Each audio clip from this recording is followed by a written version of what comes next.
1986, The Apprentice appears, the city. And we showed them the two highways. But lo, they have not embarked upon the steep road, emancipating an orphaned relative or a pauper in misery. They are the company on the right hand, but those who repudiate our signs, they are the company on the left hand. Over them will be a vault of fire. From the White House to the crack house, and from Wall Street to Crenshaw, capitalists were busy doing what they do, getting money, expanding, and making names for themselves.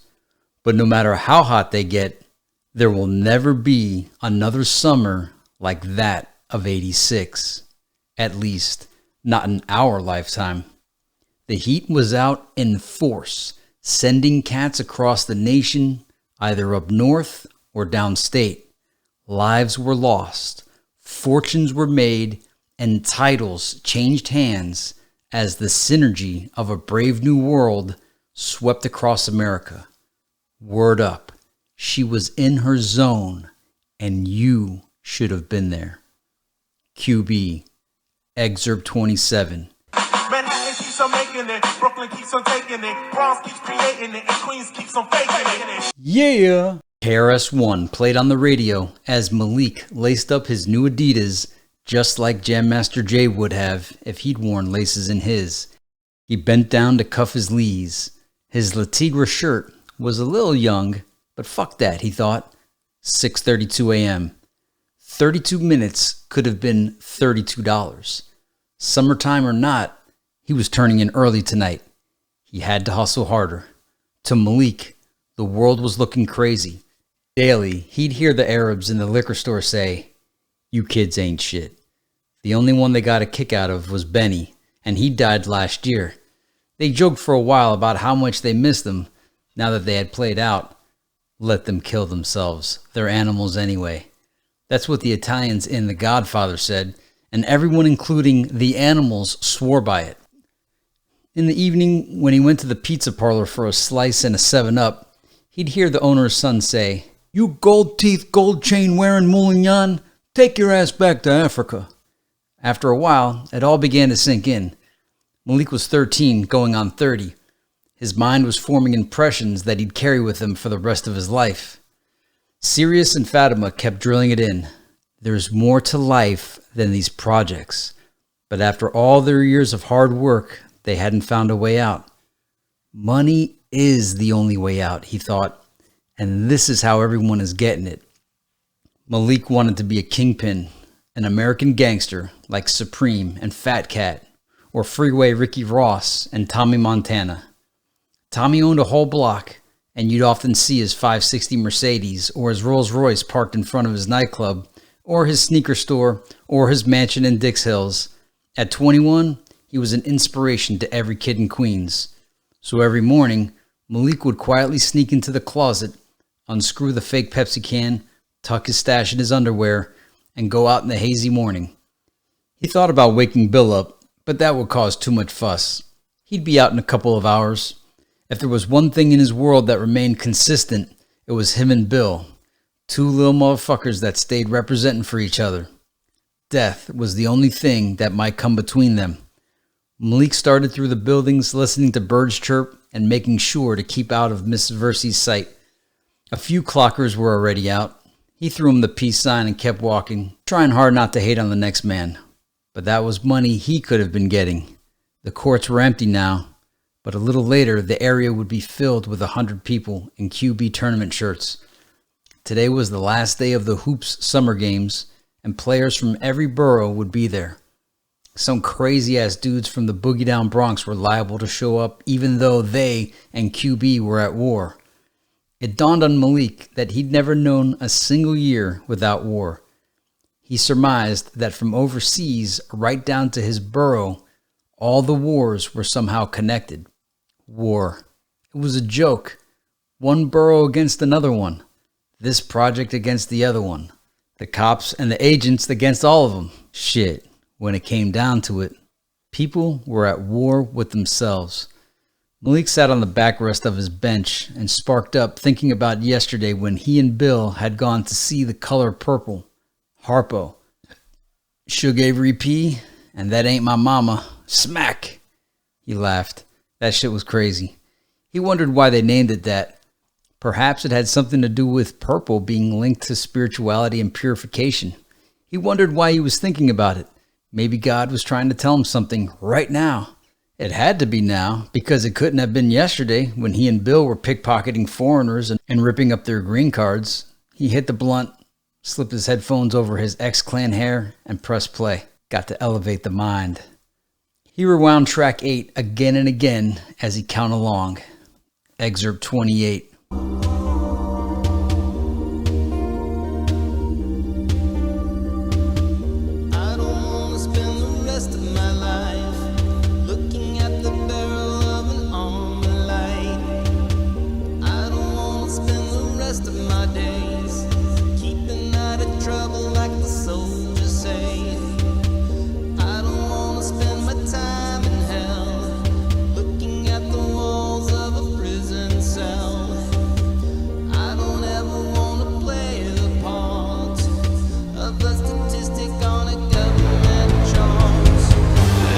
The police?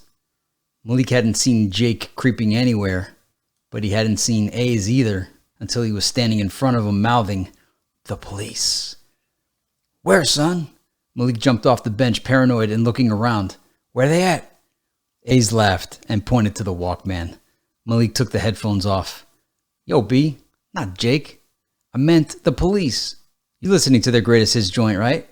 Jake ain't around here. We cool," explained A's, still laughing. As Malik came down, he found it a little funny himself.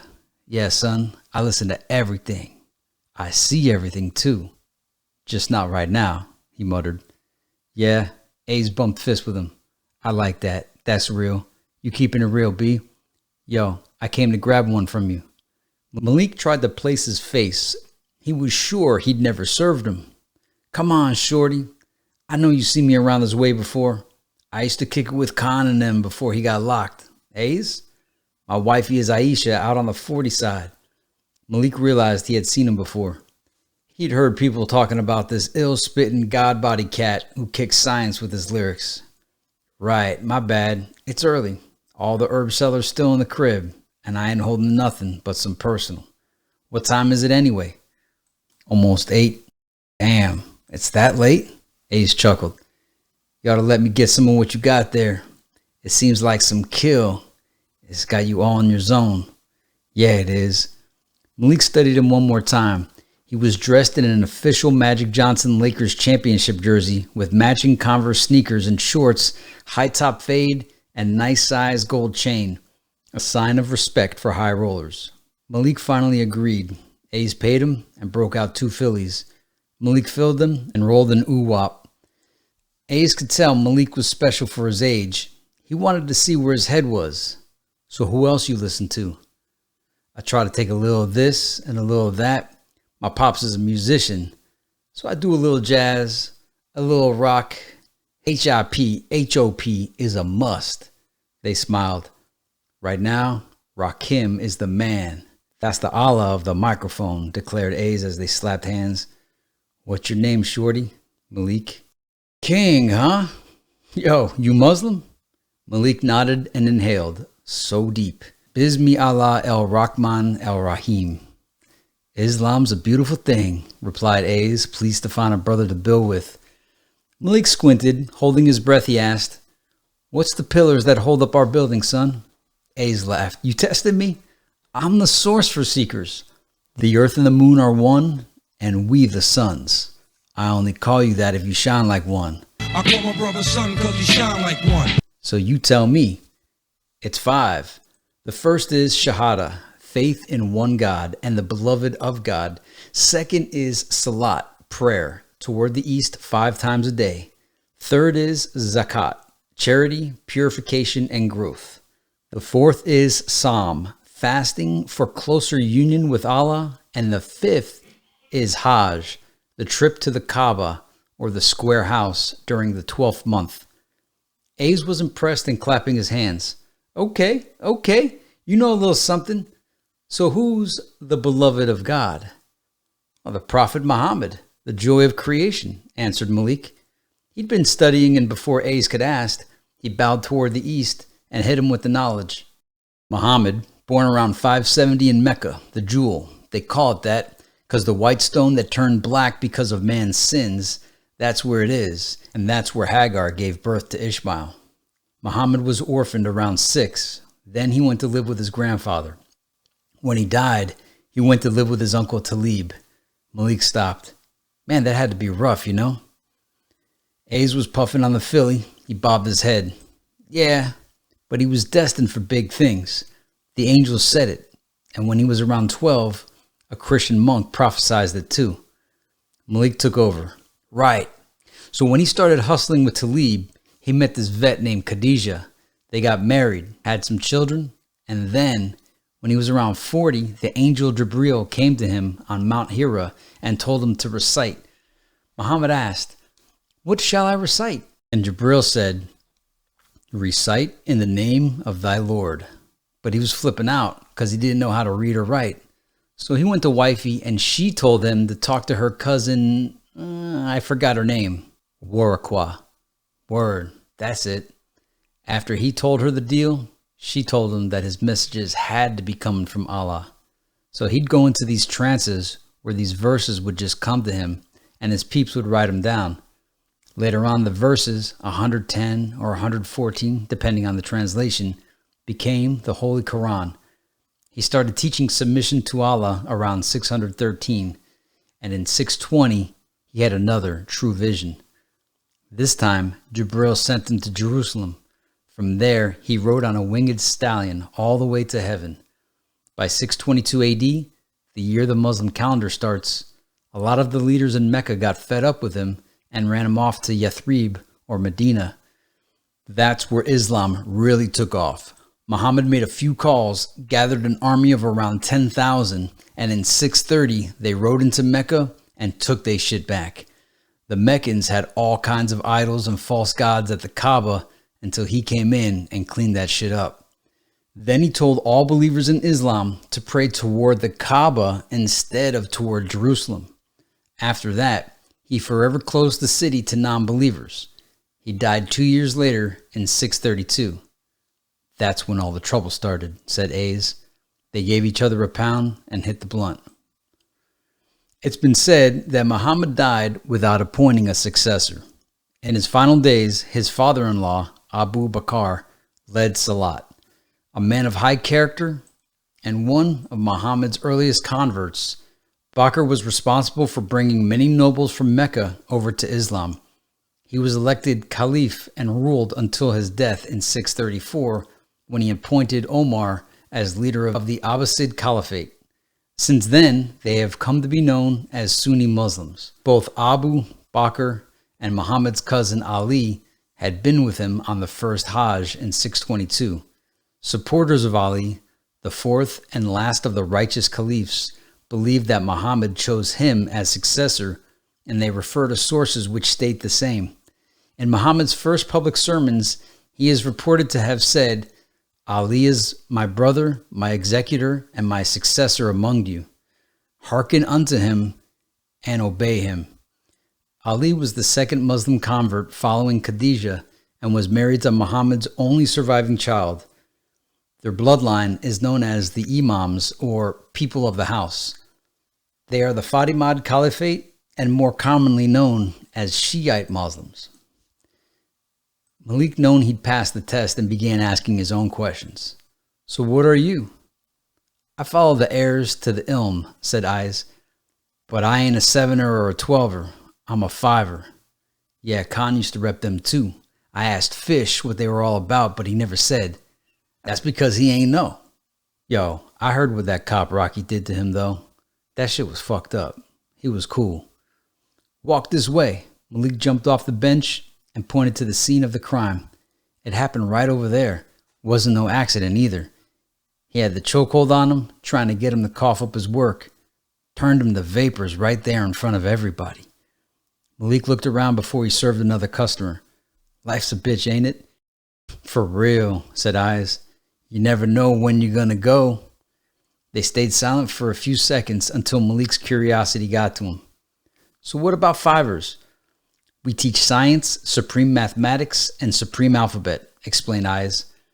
Clarence 13X founded the Allah School. He based it on principles from the Nation of Islam, W.D. Fard, and the Honorable Elijah Muhammad. The Lost Found Muslim lesson number 2 basically says that the 85% are those without the knowledge headed for self-destruction. The 10% are the agents. They got knowledge and power, but they use it to cast spells on the 85%. The remaining 5% are us, the poor righteous teachers. Our mission is to rescue the 85%, but those numbers are shifting. The 10% is growing, and 10 years from now, there will be agents everywhere. We were beginners in the hood as Papa sinners, but... Damn, that's deep, said Malik. It's true, too. All you got to do is remember this. Just then, Bill strolled up and took a seat on the bench. What's up, B? Ayaz looked at Malik. Yo, he's good, said Malik. This my brother when push comes to shove. Ayaz and Bill slapped hands. Aight, I'm going to drop this and slide around back. I know Aisha is waiting for me. Bill had heard about Ayaz too. They both listened intently. Africans are the original people of this planet, the fathers and mothers of civilization, and Islam is our original monotheistic religion. Science is the key. Teach that to your seeds. They the future. They need to be nurtured and protected so they can grow to be self-sufficient as a nation. That's what we're trying to do. Y'all feel what we trying to do? They slap hands and backs. Yo, you Ayaz? Bill said, more so telling than asking him. Yeah. What's up, B? I should keep your name ringing around here. I heard you was somewhere stacking paper with a tight crew. You got an Audi, and you be ripping mics. He elbowed Malik in his arm. Yo, this brother here is ill too, but he act like he's scared to spit. Malik punched him. Yo, B, how can we get on? Ayaz thought. Ish, be letting that reefer talk. Before he smiled at them and said, if you got the gift, you better use it. What you waiting for, Malik? This brother just yapping. I ain't scared. I do my thing. What's up with getting on, though? Ayaz answered truthfully. I did a few capers with the commission, but I don't roll with them no more. What happened? Asked Bill. He chose his words carefully. There was a delicate amity between him and his former crew. Son, he said, pointing to Malik, tell him about the men before it's too late. Peace, gods. I'm out. One love, one nation. One. Malik watched him walk away. Yo, he aight. He good people. Yeah, said Bill. But he got that funny kind of slur in his voice. But he cool. I'm starving, B. Walk with me to get a slice. Malik pointed to a bag lady pushing her cart down the street. Walk with Sheila. There she go right there. Bill picked up a brick and chased him towards the parlet, yelling, That ain't my mama. Maryland. Marion was right, thinking her family would soon be uprooted. The agency's harassment worsened over the next year, especially after she'd gotten a call from Yosef confirming he was still alive. He was still on the run, as free as a wanted man could be, but the federales were onto him and were tapping his line. After the call, agents may as well have bussed the boy to school as much as they came around. When he graduated in the spring of '85, she moved the family to Maryland. No one liked it. The instant Greyhound pulled into the station, the boy could tell this was not the spot.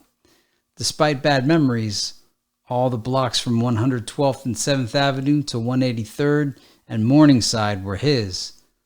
Unlike here. Here, no one knew about his roots. A catch-22. He'd escaped the eye for a moment. Now, he could go out, mingle, and live like a normal teen.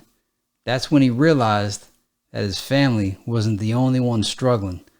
Financially, they were poor, but they were rich with love and a sense of purpose, unlike here. He complained to Marion, We all brothers. We all going through the same shit. Well, do something about it, she answered. He hit the corner of Decatur Avenue and tried speaking with the dealers. He tried showing them some love, but they gave him none in return. Instead, they dissed the way he spoke and dressed. "Fuck you, Mr. New York, you broke-ass hippie." The struggle had turned their hearts to stone. Sadly, he closed his eyes and pictured home. But the time for shedding tears was short. Marion's harsh punishment of making him read everything from the dictionary to military journals was about to pay off. That, with a letter of recommendation sent from his theater group, had won him a spot in a school for the gifted. There, he slowly began to feel like he'd found a place where he belonged. In a city of bad statistics, he'd found a haven for elementals, those with a different take on the world. It was here that the shy could find a voice, the anxious could find a patience, and the lost, if they were alert, could find their way. Still used to covering his tracks, he'd leave school and hang out for a while after class before sneaking up to the back of the library, where he'd spend hours bouncing from book to book, reading for himself all the works that Marion had told him about. W.E.B. Du Bois, Paul Laurence Dunbar, Leroy Jones, Frederick Douglass, Margaret Walker, Gwendolyn Brooks, Langston Hughes, and so many more. Then, on to the ones he'd heard about. John Dryden, John Milton, John Paul Sartre, William Blake, and Horatio Algier. They all had their special charm, but Shakespeare was his favorite. He found Henry VI poetic. "I'll play the orator as well as Nestor. Deceive more slyly than Ulysses could, and like a Sinon, take another Troy. I can add colors to the chameleon, change shapes with Proteus for advantages, and set the murderous Mac." "Ding!" She tapped the bell on the book cart and caught him off guard. "Get up, it's time." He stood anxiously. This was the moment he'd been waiting for. He knew her name the first day of school, but by the end of the week, he knew her life story. The girls he'd heard talking about her never had a kind word. They made her out to be a monster. Her mother is from Goa, and her father is African. She's a slut. I think she's got something. No one hangs out with her. She's like 19, and she believes in weird stuff. Zorro something. Birds eating people and shit. Just another crazy New York baby dreaming about living the good life, but already behind when she got there. The next year, she was always out sick. This year, the school gave her a job that none of the teachers wanted, staying late, closing the library. It had taken him 3 days just to get a good view of her. She locked the library door behind them, and with a blank expression, rushed down the stairs, leaving the scent of hyacinth in the hall and a mass of curly reddish-brown hair bouncing behind her. Her complexion was about the same. Looking down the stairwell, he made a wish as he glimpsed just more than a handful bouncing up front. She looked up and caught him peeking. Her expression still blank, she had a little gold hoop sticking out of her nose. He could tell she used to be thicker and had lost some weight. Her skin wasn't perfect either, but neither was his. They think I dress like a hippie, he thought.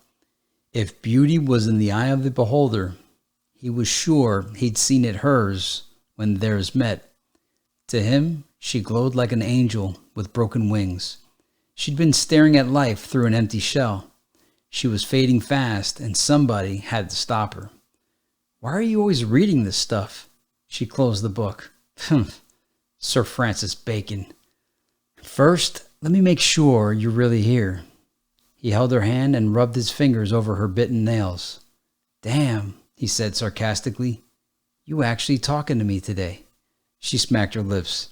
"That's why you're here, isn't it?" "I'm here," he answered nonchalantly, "to learn." She rolled her eyes. "And I'm here to teach. So when you're ready, I'll be back." "All right, you got me. I want to be an honest man. So yeah, that's why I'm here. I hope you're getting something out of all this reading." "I do too," he mumbled. She turned and walked away. I'm sorry. Don't disappear on me, Maya." She turned back smiling. "I don't have time for children's games. Who told you my name?" And what else did they tell you? She asked, coughing and placing some books on the cart. You remember a long time ago the show called That's Incredible? I think so. Remember Yogi Kudu? Who? They had this 7-foot black guy who used to fold himself up in this itty-bitty glass box and stay in there for the whole show. They called him Yogi Kudu or something like that. She hunched her shoulders. Anyway, I got a cardboard box and tried to fold myself up and stay in there like him. My mother woke up and asked me what the fuck was wrong with me. I told her I was Yogi Kudu. She asked me what a yogi was, and when I couldn't tell her, she made me read all of Siddhartha while I sat in the box. Maya laughed. I like your mother. She sounds interesting. Yeah, she aight. Not long ago, he would have gone on singing her praises, but no more.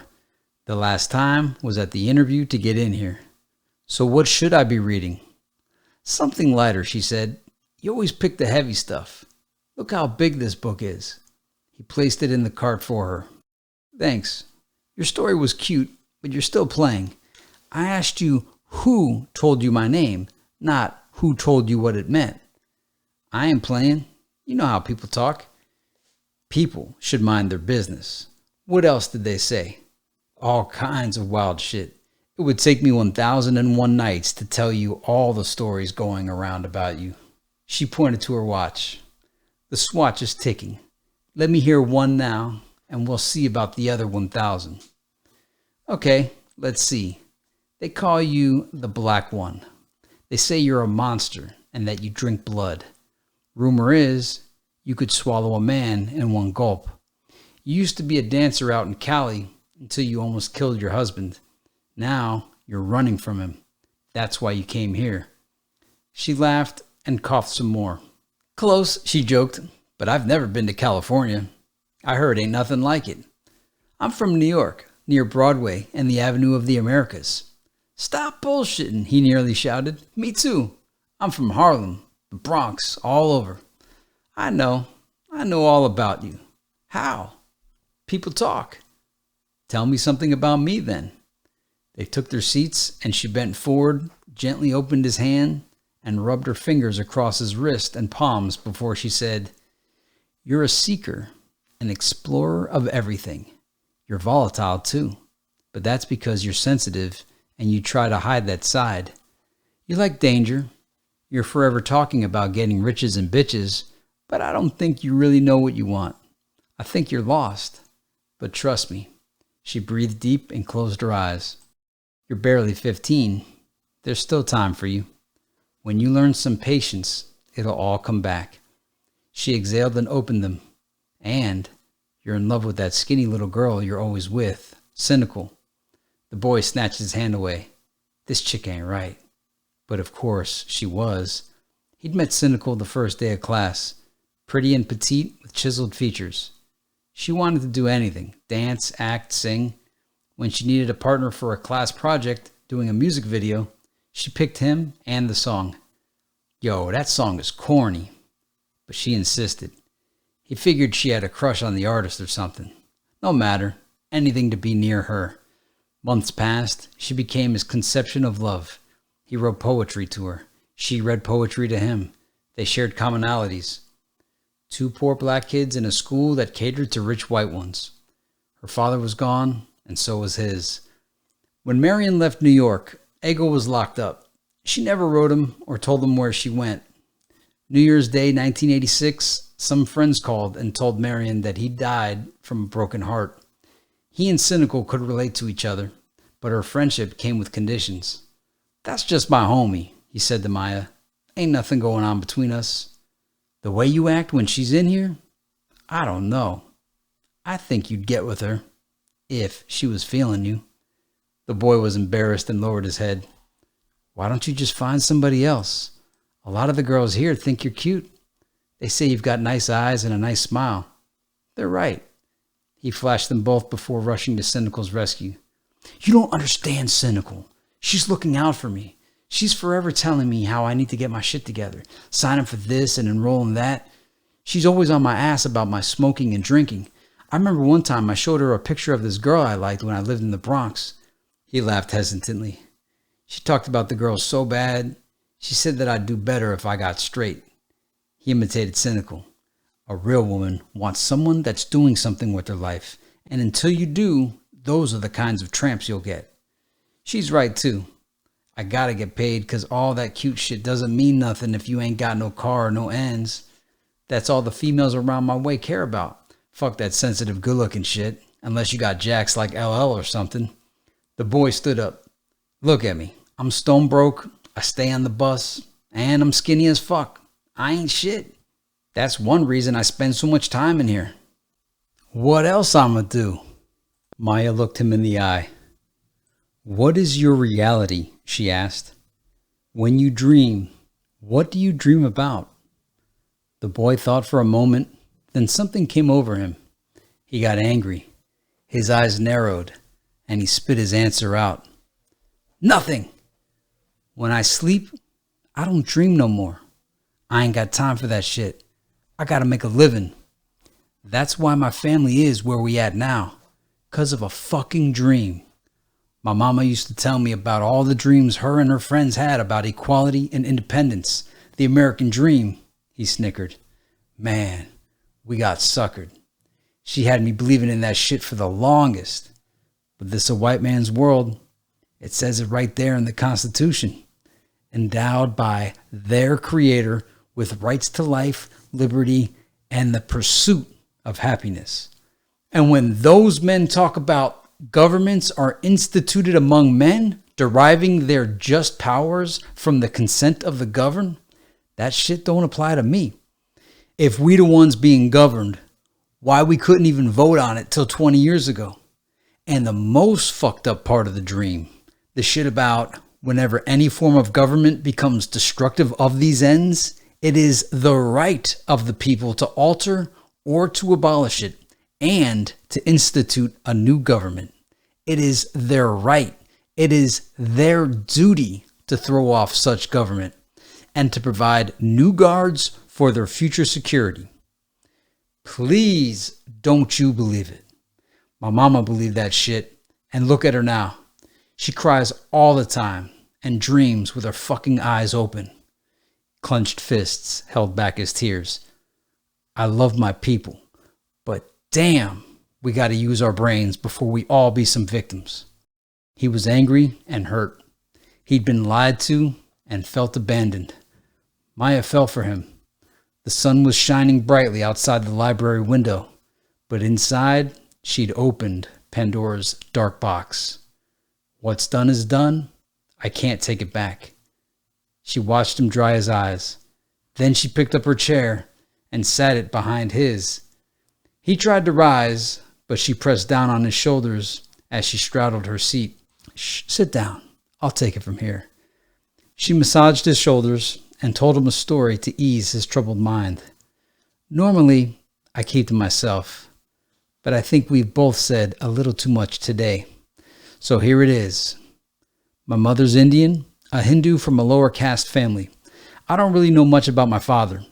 He died when I was around 2, but his people were from what used to be Persia. He was a mix of African and Iranian. They met in New York in the 60s. My mother was always worried about cash because it's really poor where she's from. She says my father would comfort her with the story of Zurvan Akarana, which means infinite time, similar to the God of your Bible. He created these 2 lights. The greater one, or Mazd, is wise and kind. He presides over all that is good, and he wanted to make Persia and the world into a paradise. But Ahriman, the lesser light, tore his way out of the Zurvan's womb to begin an evil reign. They say whenever people have doubts and fears, or whenever there is laziness or poverty, that's Ahriman, or angry man. Who? Ahriman's other name is Angramanyu. I couldn't pronounce that, so I called him Angry Man. The Amisa Spentas, or Holy Immortals, are like angels. They help to keep us on the right path. But Ahriman has his Devatas, and they're always out to get you. If you let them, they'll have you believing that the sun doesn't shine and that the sky is never blue. There's a war going on between them. Both sides use whatever means they can to influence people. You have to know which one is guiding you. So the story says that there will come a day when Ahura Mazda or Ormazd will come back to power and sink Angry Man into the darkness forever. There are 17 songs called Gathas that you're supposed to sing to praise God, but my mother never learned them, so I made my own. The boy was in a much better mood now. "Sing to me," he said. "I don't think so." "Tell me one of your poems." "I don't write poetry." She recited a few of his titles. "Stick to honesty. You're a lousy liar." The boy looked at her long and hard. "You're starting to freak me out for real. How do you know all these things about me? You a Jogan?" Maya laughed hard for a moment. He laughed with her before she stopped and punched him in the back. "My grandmother was a Jogan. My mother doesn't have the gift, but she swore up and down that I'd never last." The memory bothered her. She heaved and struggled to catch her breath. The boy asked affectionately, "Are you okay?" "Yeah, I'll be fine." Maya was quiet a moment. "I went through your files in the office. Okay, I watched your interview tape and everything." He looked violated. "Hey, I had to know who this guy hanging around here was. As far as the poetry goes, close your notebook when you go to the bathroom." The boy breathed a sigh of relief. "See, I knew it wasn't nothing to that psychic crap. You don't have to be a Jogan to see things. You should know that if you read about yogis. Yoga means to yoke, to bring together the mind, body, and spirit. When it's done properly, the veil of illusion is lifted. After that, anything is possible. It would be good for you, help you to relax, help you with your energy and your focus. Teach me. You want it all, don't you? It could take years to cross the ocean of samsara. I don't have that long. Besides, what do I get in return?" The boy didn't need to cross the ocean to see Maya. Outside, sun rays had turned to raindrops. The boy listened to them hit the window pane as put his words together. He knew this girl. Reading people is a numbers game. If you know their character and their history, odds are good you could figure them out. She never had a father, part-time mother. She'd grown up way too fast. He remembered New York and the faces of all the young girls on the avenue. Maya didn't need another dream. She needs a friend. He spoke from his heart. "I can make you a promise. I promise not to leave and to take away the pain if you let me." Maya stopped massaging his shoulders and held him silently from behind for a long while until she pushed away. "It's time for you to leave now, for real. You've got class tomorrow. Don't be late." The boy got up and eased toward the door. Maya thought of something and chased him down. "Hey, I got a question. What should I call you?" He looked up the stairwell and smiled. "You can call me Daddy." You can call me Daddy. Week 1. They searched the Upanishads for Atman. Om. "So these are just thoughts?" interrupted the boy. "Not thoughts," said Maya. "Mystic visions." "Sorry, mystic visions that people experienced and wrote down?" "Yep, just like me with my songs and you with your poetry." Week 2. They studied 112 mysteries from the Book of Secrets. "Oh, this is the real shit here. When we go and practice this?" Maya pushed her chair back from the table and raised an eyebrow. "We? That's Cynical's department, not mine." Week 3. They kicked it. "Let's talk about sex." "I only did it once." He remembered how Eggs had gotten it for him, gave him condoms, and paid for it. He never dreamed losing his virginity would be like that. He dreamed of love and a red rose swaying in paradise, waterfalls, heaven, and the whole nine. Instead, he got 6 minutes of pleasure and 5 minutes of game from a prostitute while she sat on the toilet and got right. "Baby, never trust a hoe with your loot, and never pull a gat that you can't shoot." "It wasn't nothing," he answered. "What about you?" Maya cracked a coy little smile. "I've been known to clown and get around." Now I clown around when I hang around with the underground. Girls used to... "You ever been in love?" The smile disappeared before she answered. "No." Week 4. She sang 17 jewels to him, about girls and boys, birds and the life, dreams of angelic fathers who'd made it all right. She prayed for peace in the ghettos and for soldiers out west. She sang of how weeks went on forever for those who say they ain't blessed. The boy clapped and whistled. Shh, this is the library. They used to sound better, but I can't reach those highs anymore. She sat next to him. Why don't you do something with your poetry? Like what? I don't know. Why don't you flow? I saw you in that video. I know you want to. He admitted he did. Well, she asked. That's with somebody else's stuff, he said. What would I write about? The same things you write about in your poetry. Write about what you know, what you see. That's the truth. Those things are going on every day, and people want to hear about them, baby. People don't want to hear the truth. I told you, they want fairy tales. Why are you thinking so small? It's a big world out there. How do you know what everybody wants to hear? Don't you be fooled. Most of the world is a ghetto, not Neverlands. Look around this school. How many kids like us have access to this? She waved her hands around the room. Take that stuff you said from the Constitution. Outside of here, none of my friends know that. Flow for them. They need to hear your words of wisdom. Week 5, he wrote. Week 6, she read, and he wrote some more. Week 7, Maya got his wheels spinning by studying the petals of the lotus, but she'd yet to unlock his heart. Breathe, she said loudly. Deep.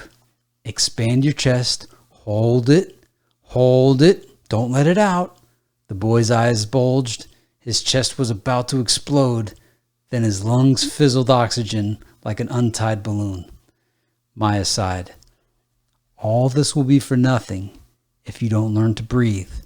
Prana and Bindu are your life force. You have to learn to conserve them. What's prana? Your vital energy, your flow. The boy perked up. You mean the force?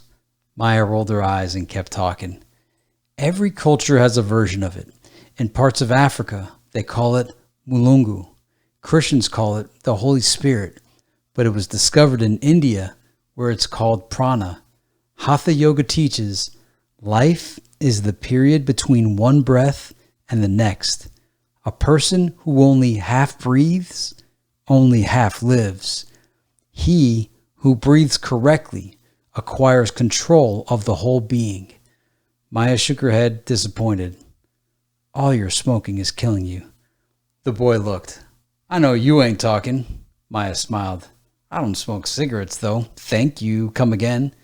She instructed him to take in more air. Deeper. You can do it. 112, 113. That's good. That was almost 2 minutes. The boy panted. How will I know when I'm doing it right? Maya smiled. Oh, believe me, you'll know. Week 8. The boy complained. We've been at this almost 2 weeks, and I ain't felt nothing. That's because you're waiting to see something. Revelations come when you don't expect them. Clear your mind and your senses. Don't hear, don't smell, don't feel, don't want, and most of all, don't think. Just let it be. They sat cross-legged, trying for another 15 minutes. Okay, it's getting late, he said. Maya was upset. She jumped up and cleared the last couple from the library, then locked the door. What are you doing? She led him to one of the big wooden tables. Get up there, lotus position.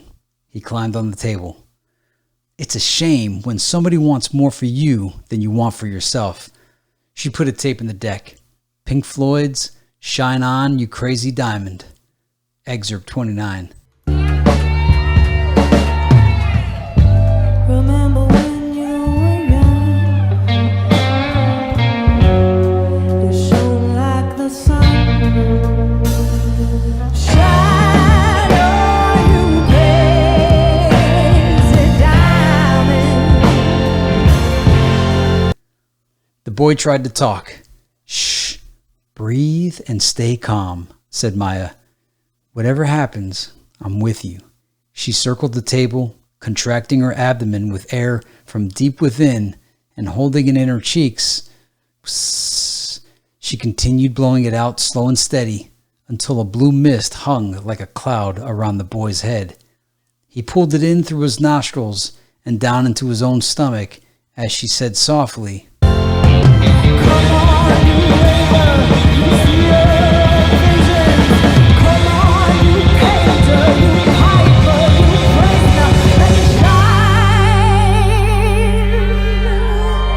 Slowly, she lay him down on the table and pressed her lips tight against his. She opened their mouths and they began to breathe one breath, the breath of the eternal, out from her torso into his, there and back again. Waves of vibrations rolled across his body and heat moved upwards through his spine as he floated in the tide of the ocean. He tried to rise, but she stopped him, took her lips away, and said, "Come on, you target, so far away laughter. Come on, you stranger, you legend, you water and shine." Then she pressed her forehead against his. Beads of sweat rolled down from his hairline. Shapes danced and took form as visions began to materialize behind his closed eyelids. His breath was suspended, his eyelids fluttered, and through her, his own mystic visions became perfectly clear. "That was me?" he asked when he woke. Maya hovered over him. "What did you see?" "Shit." His voice was filled with wonder. "What didn't I see? I saw everything we talked about. I saw me rolling in a 500 Benz. Picture me rolling in my 500 Benz. I had a big ass house, fly clothes and jewels. Oh, he'd almost forgotten. I was somewhere on a yacht too. Can you imagine? A fucking yacht. I'm drinking champagne and margaritas with models and counting 100 stacks. How did you get there? Asked Maya. I did what you told me to. I spoke the truth. I let my poetry flow through me. How did you know? Maya smiled quietly as he continued. And the love I was getting. He blinked, swallowed, and struggled to catch his breath. It was beautiful. Love always is, she said. But there are laws to the universe. Always, where there's one, there is the other. Love can't exist without hate on that plane. Where you were successful, there were those in your vision that weren't. In some, that success will breed envy. Others are devoid of love. Did you see or feel that? I did. At times I was paranoid, always looking over my shoulder and peeping around corners. But there was nothing there, just shadows and whispers. He opened his eyes wide. The void, like it says in the Upanishads, where heaven and earth meet, there is a space wide as a razor's edge or a fly's wing through which one may pass to another world. Maya took over. Right. In the void lies the gate to another realm. Your true calling lies on the other side of that gate. The golem, those who dwell without form in the lower planes, are there to frighten you. They claim to possess the keys to the gate, but they lie. The key is available to all who are brave enough to use it. The boy had another question. There was something else. When we kissed, I know what you saw. Our dreams and fears, they're connected now. But be careful with that. You don't want to know some people that well.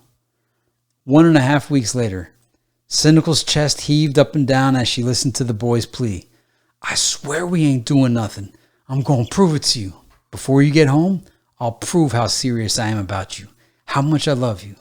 Love me? You got a strange way of showing it. You spend more time with her than you do with me. In the library by yourselves all the time. And y'all just talking and reading. Right. If you want to prove something to me, leave now. It's the last day of school. What are you staying here for? He tried honesty. Sin, you're my heart, but I can't lie. I care about Maya, and she needs me right now. Cynical stormed toward the bus stop. That's who you be with then. With a long face, the boy made his way to the library. Maya had been at the fountain taking her medication and saw it all from the window. She was in the library stacking books when he reached her. "What's wrong with you?" she asked. "Nothing. I'm straight." They sat silent for a while in the empty library. "Go with her." "Nah, I'm hanging out with you today." She knew that. He changed the subject. "So what you doing tonight? We ain't talked about how we gon' KIT." Maya smiled. "Stop by my place tonight. We could talk about all kinds of shit there." The boy looked up. "Yo place? All this time you ain't never even gave me a phone number. And shit like what?" "You know," she said provocatively. "Shit like me being a dancer and swallowing men in one gulp." She grabbed his hand and wrote a number on it. "What's this?" "My room number." "You know where the Alexandria Hotel is?" "No." "You're smart. You'll find out by 9 tonight." She held his cheeks. "I'll be your friend until the end of time." Then she kissed his lips. "Go catch your girl." Outside, Cynical's bus had come and gone. The gift of a lifetime was waiting for the boy, but still he couldn't get her off his mind. He wanted to go to her house, but there wasn't enough time. "I'll call before she gets home and set things right with her mom."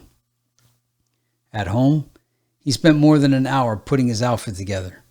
Cheris helped him get dressed, and Marion gave him a sample bottle of cologne and a few dollars. The bus ride was a long one, and he wasn't in the best of moods when he arrived. It was 9:30. The building was tall and ancient, and drizzle hit him in the face as he looked up at the sign. He approached the front desk, nervously watching as the pimped-out front desk clerk kissed a centerfold while the wild-haired bellhop stood by watching. The boy listened to the action behind the red doors as he made his way to her room. He was scared to knock when he got there.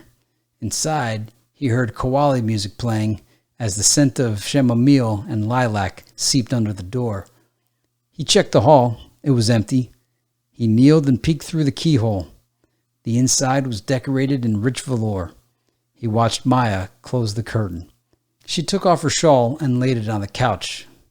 "Damn." He blinked and gasped. She immediately focused on the door and moved towards it in a dress that fit her curves like a crimson sheath. She winked at him, then floated back and did a dance worthy of the temple. Her body rolled, and her petals reached for the sun. Weak in the knees, he braced himself to keep from falling to temptation. The door is open. Feeling blessed to have found a true love at last, he opened it and let himself in. When he woke, it was morning. The rain had subsided, and sunlight shone across his sleeping face. The clock on the wall read 2 p.m. He immediately felt a pain deep in his chest. Maya was gone. He rushed to the mirror, where in his reflection was a message written in lipstick. "Dear Daddy, the seed of the future has taken root in the present. Believe in it and follow that path to your destiny. Many will wish death on you, but many more will come to love you. Love is God. God is your strength. Don't give in to angry man or the Devatas, and look to the immortals for guidance as we've looked inside each other. Remember, I've seen your spirit. Yours is the greater light. What are you waiting for? Shine, diamond. Be the legend you were born to be."